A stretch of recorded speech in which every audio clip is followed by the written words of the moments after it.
குளத்தூர் பரோட்டா 8 மணிக்கு மேல நீ சாப்பிடறதெல்லாம் எங்க இருந்து கொடுக்குற? புரியுதா? எனக்கு ஒண்ணும் புரியல. சிங்கப்பூர் ஓடுறாரு. எலெக்ஷனுக்கு பிறகு ஏவாவிலுக்கு உடல்நலம் சரியில்லை, சில பிரச்சனைகள் இருந்தது.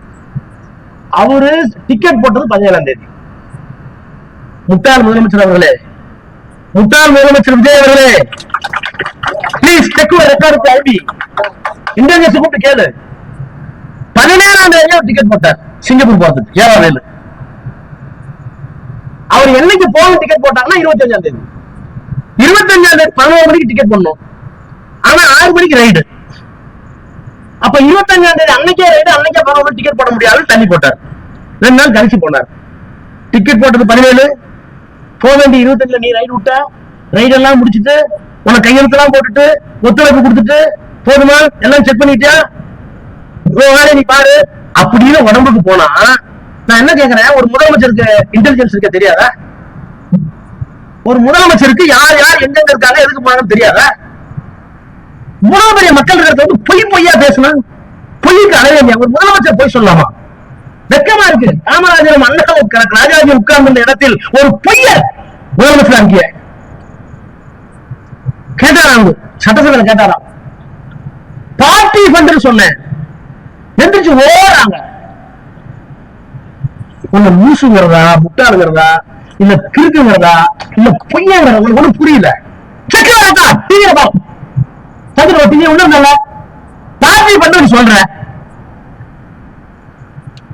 எதிர்கட்சி தலைவர் என்று சொல்ற பார்ட்டி ஃபண்ட் சொல்றீங்களே, எந்த பார்ட்டி வாங்கினாங்க, அதுக்கு என்ன ஆதாரம்?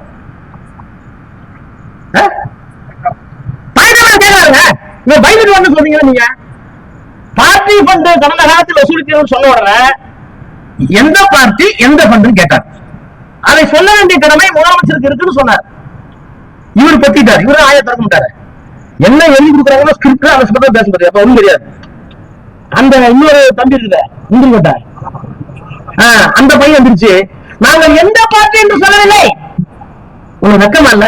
எந்த பார்ட்டி சொல்ற சொல்லுங்க. நீ எந்த பார்ட்டின்னு சொல்லி நாங்க உரையாடுறது நீ ரைட். நீ எந்த பார்ட்டி சொல்றது துப்பு இல்ல, முதுகெலும்பு இல்ல. முதுகெலும்பு இல்லாத முதலமைச்சரை வைத்துக்கொண்டு அரவை காட்ட அமைச்சரை வைத்துக்கொண்டு ஏண்டான செலவு உட்கார்ந்து வெளியே வந்தார். வேற ஒண்ணு அதான் உண்மை. என்ன ஒண்ணும் பண்ணீங்களா? பார்ட்டி ஃபண்ட் ஓடினார் சிங்கப்பூர். இன்னும் இல்ல, நம்மளாம் நீங்க எல்லாம் எம்பியா இருந்தீங்க, நம்ம மினிஸ்டர் நம்மள ஒரு மினிஸ்டரோ எம்பியோ பார்லிமெண்ட்ல வாயை திறந்து பேசிட்டா அது வந்து மாறக்கூடாது. மாறின என்ன பண்ணுவோம்? பிரிவை கொண்டு வந்துடும். பிரிவில் இருந்து என்ன உரிமை பெறும் பிரச்சனை. அதையில ஒன்று சொன்னார் ராஜா, அரண்மனைக்கு எதை வச்சு அதையில ஒன்று சொன்னார், வெளியே போய் தப்பா பேசுறார். இது நாடாளுமன்றத்தை இழிவுபடுத்த சமம். பிரிவினர் மோசன் கொண்டு வந்துறாங்க. எனக்காக முடிஞ்சதோட ஒன்னே ஒன்று நம்ம மணிக்கு போக வேண்டியதான், தப்பா பேச விட்டுருக்க வேண்டியதான். இதானே நல்ல கவனிங்க, படிச்சு வந்துருக்கீங்க, பர்சனலா வந்துருக்கீங்க. எனக்கு போவான் ஆனா என்ன பண்ணி சொல்லுங்க, ஐயே என்ன பண்றோம். மேகதாதுக்கு ஒரு தீர்மானம் கொண்டு வர யாரு? முதலமைச்சர். மேகதாது அந்த டிடிஆர் டீடைல் ப்ராஜெக்ட் ரிப்போர்ட் கூடாது, நிறுத்தணும்னு சொல்லி சுப்ரீம் கோர்ட்டுக்கு போனோம். அரசாங்கம் சுப்ரீம் கோர்ட் போனோம். சுப்ரீம் கோர்ட் என்ன பண்றாங்க, முடியாது. நீங்க உச்சநீதிமன்றத்தால் சுப்ரீம் கோர்ட்டால் உருவாக்கப்பட்டிருக்கிற சிடபிள்யூசி காவிரி வாட்டர் கமிஷன் போங்க அப்படின்னாங்க. காவிரி வாட்டர் கமிஷன் போனா ஐஏஎஸ் அதிகாரி உட்காந்துருக்காங்க, அங்க நிவாரணம் கிடைக்காது. அப்ப முதலமைச்சர் எல்லா சட்ட நபர்களையும் கூப்பிட்டு சுப்ரீம் கோர்ட் என்ன சொல்றாங்க, காவிரிக்கு வேற, காவிரி நாங்க கொடுத்த ஆர்டர் வேற, அதுக்கு ஒரு கமிட்டி இருக்கு, அதுக்கு ஒரு மேலாண்மை குழு இருக்கு. ஒண்ணு அந்த குழுவுல போய் சொல்லுங்க, இல்லன்னா நீங்க மேகதாதுக்கு தனியா ஒரு ட்ரிபியூனல் கேளுங்க. சொன்னது யார்? உச்ச நீதிமன்றம். இந்த நம்ம கைகாலாற்ற முதலமைச்சர் இருக்காருல்ல, ஸ்கிரிப்ட் முதலமைச்சர், அவர் ஒரு தீர்மானம் கொண்டு வர்றாரு. அந்த தீர்மானத்தில் எதிர்கட்சி தலைவர் உதயநிதி ஸ்டாலின் ஒரு திருத்தத்தை முன்மொழிகிறார். நல்ல கவனிங்க, என்ன பண்ணுகிறார் என்றால், காவிரிக்கு நாம் நடுவர்மன்றம் போட்டோம், அதுல உத்தரவு கிடைச்சிருக்கு, அதுல நமக்கு இத்தனை டிஎம்சி தண்ணி கொடுக்கணும் உத்தரவு வாங்கிட்டோம். அதே மாதிரி மேகதாதுக்கும் ஒரு தனி வழக்கை போட்டு மேகதாதுக்கும் நடுவர்மன்றம் கேட்க வேண்டும் என்கிற தீர்மானத்தை சேர்த்துக் கொள்ளுங்கள். உதயநிதி சொல்ற தப்பாக இருக்கட்டும், முதலமைச்சர் சந்திரன் நீ சொல்லு, பக்கத்துல எல்லா ஐஏஎஸ் ஆஃபீஸர் இருக்காங்களா, சீஃப் செக்ரட்டரி வந்திருக்காங்களா? நான் சட்டமன்றத்துக்கு சொல்றேன், முதலமைச்சர் பக்கத்துல பாக்ஸ்ல chief secretary, water resource secretary, எல்லா செக்ரட்டரியும் வந்துட்டாங்க. இப்படி உதயநிதி சொன்ன உடனே ஒரு முதலமைச்சருக்கு மூலம் இருந்தா என்ன பண்ணிருக்கோம், என்னென்ன பண்ணிருக்கணும்? நான் கோபத்தோட சொல்றேன். கூப்பிட்டு சைகை என்ன காமிப்பாங்க, என்ன எல்லோபி சொல்றாரு அது சாத்தியமான்னு கேட்டுக்கணும்ல, கேட்கல. எந்திரிச்சு மாண்புமிகு எதிர்கட்சி தலைவர் சொன்னதை தீர்மானத்தில் சேர்த்துக் கொள்ளலாம். சேர்த்தாச்சு. என்ன சேர்க்கலாம்? காவிரிக்கு எப்படி நடுவர்மன்றம் போட்டீங்களோ அதே போலவே மேகதாதுக்கும் ஒரு நடுவர்மன்றத்தை போடலாம். எங்களுடைய நோக்கம் என்னன்னு சொல்லிட்டுமா, இப்படி போட்டாதான் கர்நாடகத்தை கட்டுப்படுத்த முடியும். இந்த ட்ரிபியூனல் பண்ண ஒரு ட்ரிபியூனல் பண்ண எத்தனை வருஷம் ஆகும்? காவிரி ட்ரிபியூனல் வரதுக்கே 30 வருஷம் 20 வருஷம் ஆச்சா? அது மாதிரி மேகதாது ஒரு 20 வருஷம் ட்ரிபியூனல் போயிடும் அப்படின்னு ரொம்ப புத்திசாலித்தனமா நம்ம கொண்டு வந்ததை இந்த முட்டாள் முதலமைச்சர் சொல்லி அந்த முதலமைச்சர் ஏத்துக்கிட்டாரு. தீர்மானம் நிறைவேற்று இல்ல. நல்லா கவனிங்க. முதலமைச்சர் Chief Honorable Chief Minister of Tamil Nadu has categorically admitted in the assembly that there should be a separate tribunal for Meghdadu. Am I correct? இது கரூர்ல போய் மேகதாது சொல்லணும் அடுத்த சுப்ரீம் கோர்ட் தள்ளுபடி பண்ணிச்சு. நல்ல வைக்கிறது இல்ல யார் இவரு. சட்டசபையில இன்னொரு அமைச்சர் திமுகவில் போட்ட ஓகதி என்ற வழக்கறிஞர் நன்றாக என்னதான் நடக்குது உங்களுக்குள்ள? 6 மணிக்கு யாருமே பிடிக்க முடியல. என்னதான் செய்றீங்க? பேசுவீங்களா இல்லையா? ஏதாவது பள்ளிமணி கலைஞர் நியாயமா சொல்லுங்க. உங்களை இல்ல ஆனா 5 மணிக்கு கூப்பிட்டு கலைஞர் கூப்பிடுவா இல்லையா? 4 மணிக்கு கலைஞர் 4 மணிக்கு இருப்பாரு. பத்திரிகை எங்களுக்கு வராது, ஹிந்து எனக்கு வராது. டெல்லியில புழுவுல 5 மணிக்கு ஹிந்து அவளை பத்தி செய்வதுக்கு பாத்தியா பாரு. புழுவுறீங்க யாரும் வரலைங்க. அதே என்னப்பா புழுவு உடனே பேசும்பாரு. நாங்க அந்த நேரத்துல கால் அனுப்பி ஒரு முதலமைச்சர் 24/7 24 மணி நேரமும் விழித்துக் கொண்டிருக்கிற ஒரு முதலமைச்சர் என்ன நடக்குன்னு பாக்கலாம். நீ 2 மணி நேரம் துப்புருக்க அவனுக்கு இருக்கான்னு கேக்குறேன். என்ன பண்றீங்கன்னு கேக்குறேன். அப்புறம் கரூர்ல நம்ம பெரிய போடுறோமா? என்ன பெரிய போடுறோம் கரூர்ல? எவ்வளவு பெரிய பெரியவங்க நாங்க தாங்கிருக்கோம். நாங்க ஓடி முடிகிறோம். 1,76,000 கோடியா? 1,76,000 கோடியை சுட்டுட்டான். வயசு அப்ப நீ வயசு நம்ம கூட்டு போறோம். அப்ப இருந்தா நான் பேண்ட் ஷர்ட்ல போயிருக்கேன். முதல் நாள் கோர்ட்டுக்கு போறேன். கோர்ட்டுக்கு போனா அவன் நினைச்சுக்கிட்டான், ராஜா 1,76,000 கோடி நான் துண்டி தப்பன்னு உயரமா இருப்பேன், இவரெல்லாம் பெரிய ஊழல் பெருசா போட்டான் அப்படின்னு. நான் போய் சின்ன பையமா பார்த்தேன். பேண்ட் ஷர்ட்ல ஒரு பொடி பையன் இருக்கா 1,76,000 கோடி போட்டு தள்ளிட்டாரு. அன்னைக்கு டைம்ஸ் ஆஃப் இந்தியா செய்தி கொடுத்தாங்க சிபிஐ வேணும்னு. இதெல்லாம் technique. Raja keys 3,000 crore abroad in his wife's name. முதல் பக்கம். டைம்ஸ் ஆஃப் இந்தியா பெரிய பத்திரிக்கை. இந்தியாவில ஹிந்தி எப்படியோ ஹிந்தியோட பெரிய பத்திரிக்கை. அந்த ஹிந்தியா டைம்ஸ் ஆஃப் இந்தியா பத்திரிகையில முதல் பக்கத்தில் முதல் செய்தி, ராஜா தன் மனைவி பெயரில் 3000 கோடி ரூபாயை வெளிநாட்டில் வைத்திருக்கிறார். இதான் செய்தி. எப்படி தென்னாப்பிரிக்காவில கோர்ட்ல கேட்டாங்கல்ல, அது மாதிரி முதல்ல என்ன கேட்டாரு, உங்களுக்கு ஜெயிலுக்கு அனுப்ப போறேன், இது வரைக்கும் சிபிஐல இருந்தீங்க, நான் இப்ப போலீஸ் ஸ்டேஷனுக்கு அனுப்ப போறேன், நீங்க ஏதாவது சொல்ல விரும்புறீங்களா? நான் ஒன்னும் சொல்ல விரும்பல. Milord, I do not want to say anything, but I want to submit one thing before this house, before this court. Today, Times of India carries an article as if I am keeping 3,000 crore abroad in my wife's name. CBI officers are here in the courtroom. Income tax officers are in the courtroom. ED officers are in the courtroom. நான் நீதிமன்றங்களை எதையும் சொல்ல தயாராக இல்லை. ஆனால் ஒன்றை நான் பதிவு செய்ய விரும்புகிறேன். இன்றைக்கு இந்தியாவுடைய பத்திரிகையில், டைம்ஸ் ஆஃப் இந்தியா பத்திரிகையில், ராஜா தன்னுடைய மனைவி பேரில் வெளிநாட்டில் 3000 கோடியை பதுக்கி வைத்திருப்பது ஆவணங்களாக சிக்கியிருக்கிறது சிபிஐக்கு என்று ஒரு செய்தியை இன்றைக்கு டைம்ஸ் ஆஃப் இந்தியா பத்திரிகை போட்டிருக்கிறது. இந்த நீதிமன்றத்தில் சிபிஐ அலுவலர்கள் இருக்கிறார்கள், அமலாக்கத்துறை இருக்கிறது, வருமான வரித்துறை இருக்கிறது. நான் இந்த நீதிமன்றத்தின் வாயிலாக I want to challenge through this crowd these people. If you are able to locate $1 in abroad, I will not contest this case. I will remain jail entire life. ஒரே ஒரு டாலர் வெளிநாட்டுல எடுத்துறா என் பெரிய பொண்டாட்டி பேர்லயோ இந்த கேஸ் நடத்துறா சாதாரண கலைஞர் யாரு ஓடுறா? Warren case திரும்பின என்ன பெருமையா சொல்ல திமுக கலைஞர் எப்படி வளர்த்துக்க தெரியுமா? கலைஞர் எப்படி அதை வார்த்தெடுத்தார்? நாடாளுமன்றத்தில் எங்களை உருவாக்கிய முரசொலி மாறன் எப்படி பக்குவப்படுத்துவார்? நெல்லை பள்ளிமான்கள் எல்லாம் பயன்கள் தானாங்க. வாரன் கேசிங் தான் இந்தியாவில் முதல் ஊழல் வழக்கு. நீதிமன்றத்தில் இம்பீச்மென்ட் கொண்டு வராங்க. கேஸ் கடுமையா இருக்கு ஆர்எஸ்எஸ் மேல. உன்னை காப்பாத்தீங்கன்னா நீயே போய் பொட்டி ஏறி சாட்சி சொல்லுங்க. ஐயோ நம்ம முடியாது ஒண்ணுக்கு வந்துட்டான் வாரணாசி. அதான் முதல் வழக்கு. இந்தியாவுடைய வைஸ்ராயா இருந்தவர், இன்னைக்கு இருக்கிற பிரதமர் மாதிரி.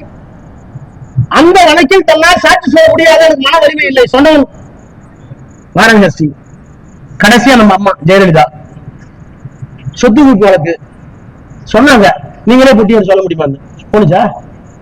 வாரணாசி மேற்கொண்டு ஊழல் குற்றத்தில் குற்றம் சாட்டப்பட்டு தண்டிக்கப்பட்ட கடைசி ஜெயலலிதா வரை பொது வாழ்க்கையில் ஈடுபட்ட எந்த பொம்பனும் இந்தியாவில் நிறைந்த நீதிமன்றத்தில் ஏறி 15 நாள் சாட்சி கூண்டுக்கு முன்னால் நின்று சிபிஐ கேடா கேள்வி சொல்லி எல்லாத்தையும் உடச்சிட்டு வெளியே வந்த இயக்கம் தான் திராவிட முன்னேற்ற கழகம். அதை செய்தவன் கலைஞரின் தம்பி ராஜா. எங்கள்கிட்ட நம்ம வந்தோம் போனோம் வந்தோம். சரி, ஒரு முதலமைச்சர் பொறுப்பு இருக்கா? கூறுகள் ஓடியீர்கள். நான் என்ன கேட்கிறேன், இன்னொரு மந்திரி இருக்காரு, வரா பொய்யா சொல்றது. நாங்கள் திருச்சி வந்து சேரும் வரை இறந்ததே தெரியாது. நாங்கள் திருச்சி வந்து கரூர்ல இருந்து திருச்சி வந்து சேரும் வரை பத்திரிகையாளர்கள் 40 பேர் வந்து விட்டார் சொல்லுகிற வரை எனக்கு இத்தனை பேர் செத்தாருன்னு எனக்கோ எங்க தலைவருக்கு தெரியாது. இப்ப பேட்டி ஒரு ஆள் அப்படியே எடுத்து பக்கத்துல போடுறோம். அவர் இறங்கும் போது, சார் செத்துட்டாங்க சார் 10 பேர், என்ன சார் சொல்றீங்க அஜய் சார் கேக்குறாங்க. நான் ஒன்றும் சொல்ல. ஏன் இந்த பச்சை போய் இந்த நாட்டுல பொய் சொல்றதுக்கு அளவே இல்லையா? அது இப்ப வீடியோ வந்து பிற்பாடு நாக்கு எத்தனை நாளைக்கு வச்சிருக்கீங்க? எங்க அண்ணன் ஐயோ புரட்சி புயல் இது இந்த புயல் மாறி மாறி இந்த கடல் அடிக்கிறது அந்த கடல் அடிக்கிறது. திராவிட முன்னேற்ற கழகத்திற்கு நம்முடைய தலைவர் சார், என்னுடைய தலைவருடைய மகனான முத்துவேல் கருணாநிதி ஸ்டாலின் அவர்களுக்கும் கடைசி வரை உறுதுணையாக இருக்கு. தம்பி விஜய்க்கும் விஜய் நல்லாட்சிக்கும் அரணாக இருப்பேன். பாதுகாப்புக்கு அரணுக்கு என்ன சில கூடாதானா?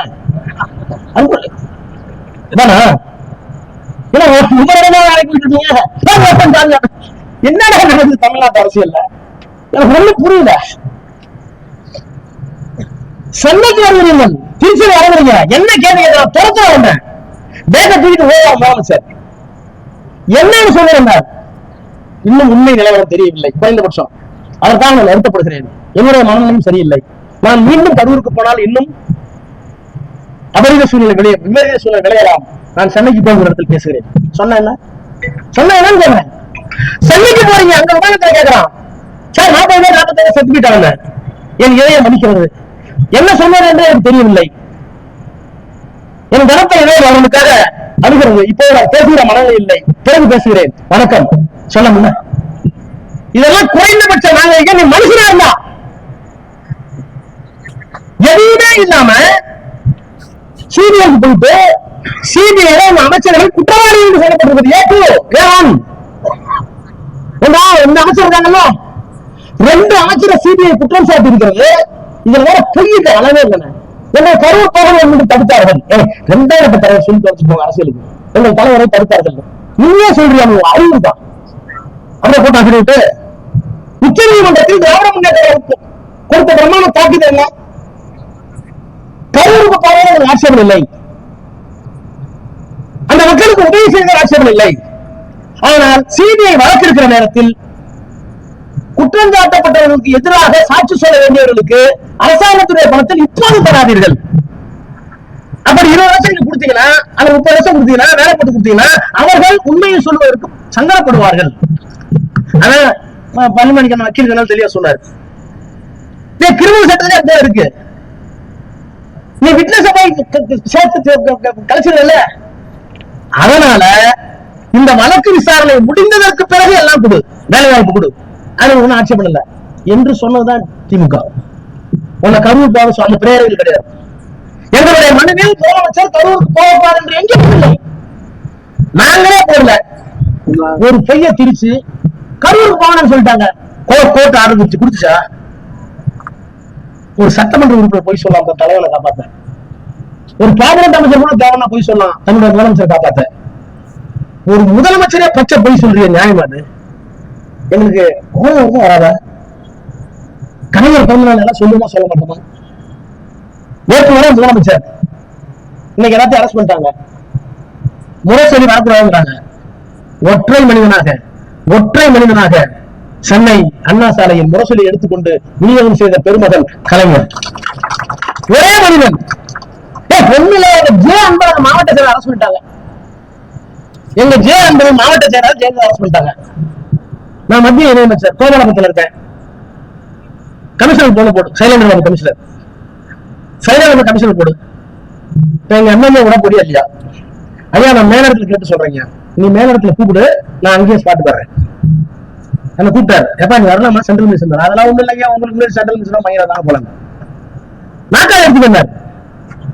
ஒரு நாக்காரை எடுத்துட்டு போய் அந்த போலீஸ் ஸ்டேஷன் முன்னாடி உட்கார்ந்து ஒற்றை மணி நேரம் உட்கார்ந்தார் கலைஞர். போராடி வந்த சைலபாபு 1 மணி நேரத்தில் வெளியிட்டாங்களே, 1 மணி நேரத்தில் வெளியிட்டாங்க. எவ்வளவு பெரிய போராளி.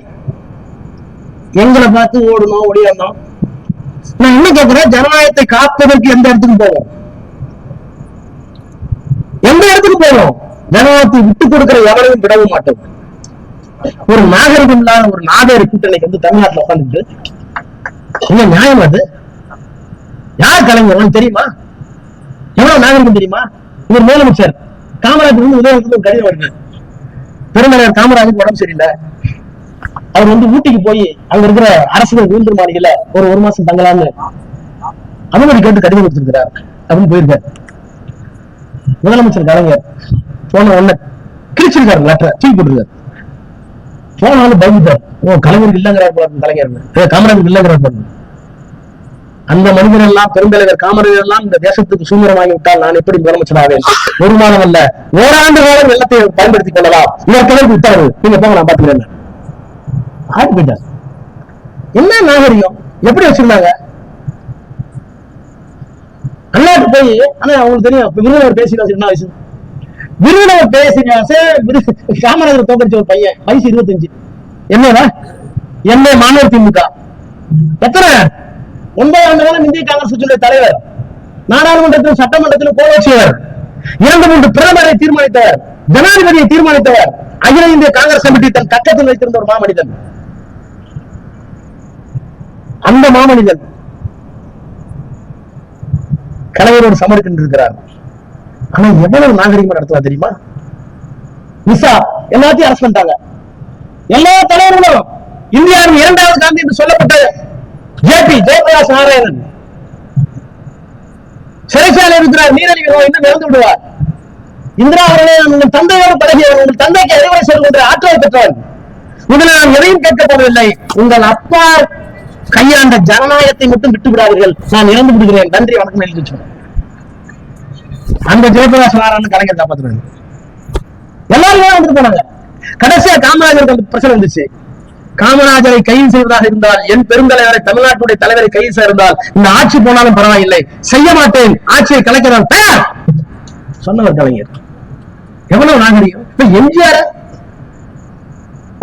திருச்செந்தூர்ல வேலை காணும், திருச்செந்தூர்ல உறவுகள்ல வேலை காணும், திருநெல்வேலி அதிமுக கோச்சியான நீங்க அப்ப வந்து இவர் தலைவர் என்ன பண்ணிட்டாரு, நடைபெறணும். எங்க இருந்து நடைபெறணும், காலெல்லாம் நீங்கி போச்சு. எம்ஜிஆர் போன போட்டு உண்மையில்லைன்னா எம்ஜிஆர் கலைஞர் போன போட்டு, கலைஞர் ஏன் அவங்களை வருத்திக்கிறீங்க, நான் தான் நடவடிக்கை விட்டுருங்கள கேட்டாரு. இது நெஞ்சுக்கிறதே வருது. கலைஞர் இல்லைங்க நான் நிறுத்திட்டா நீங்க நடவடிக்கை எடுக்க மாட்டீங்க அப்படின்ட்டு முடிச்சுதான் சட்டசபைக்கு போனார். சட்டசபைக்கு போன உடனே அங்க இருக்க அமைச்சர் கேட்டாரு, கலைஞர் போறதுக்கு முன்னாடி வேலுதான் காணாது போச்சு, இப்ப முருகனே காணாது போயிட்டாரு அப்படின்னு அமைச்சர் சொல்லுவோம்.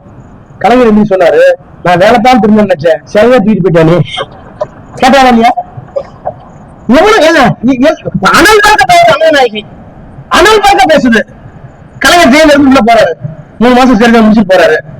என்ன கலைஞர் மாநிலம் எப்படி இருந்துச்சு, என்ன எவ்வளவு இடத்தாலும் நீ என்ன சொல்லுவீங்க? கலைஞர் சொன்னாரு, சொல்லதான் வேணும், உங்க அம்மா விடாச்சு ஜோன்னு இருந்தேன். இப்படியெல்லாம் சட்டமன்றத்தில் நாகரிகமாக நடந்து கொண்ட தலைவர்கள் இருந்த இடத்தில் இன்றைக்கு கேவலமான தலைவர்கள் எல்லாம் உட்கார்ந்து கொண்டு பொய்யா சொல்றீங்க. இந்த தலைவர் பிறந்த நாளில் யாப்பின்றி போனாலும் போகட்டும் என் கவிதை, நம் நாடு மொழி மான உணர்வெல்லாம் காப்பின்றி போதல் கூடாது என் கொள்கை என்றார். வாய்ப்பின்றி போனாலும் செய்யும் கற்க நெஞ்சில் ஊறுகின்ற உணர்ச்சிகளை வரிகளாக்கி கொள்கை மாறுகின்ற கோடர்கள் உணர்வு என்று 52 கவிதை எழுதிவிட்டு இந்த மொழிக்காகவும் இனத்திற்காகவும் தாழ்த்தப்பட்டவர்களுக்கும் பிற்படுத்தப்பட்டவர்களுக்கும் எல்லாம் பெண்களுக்கும் செய்ய முடித்த அந்த மகத்தான தலைவரை, அரசியல் ஆளுமையை நாம் நினைவினை ஏற்றி இன்றைக்கு இருக்கின்ற அசிங்கங்களை அப்புறப்படுத்துவோம் அரண்மனையில் என்று சொல்லி வாழ்ந்த கலைஞர் என்று சொல்லி விடைபெறுகிறேன். நன்றி, வணக்கம்.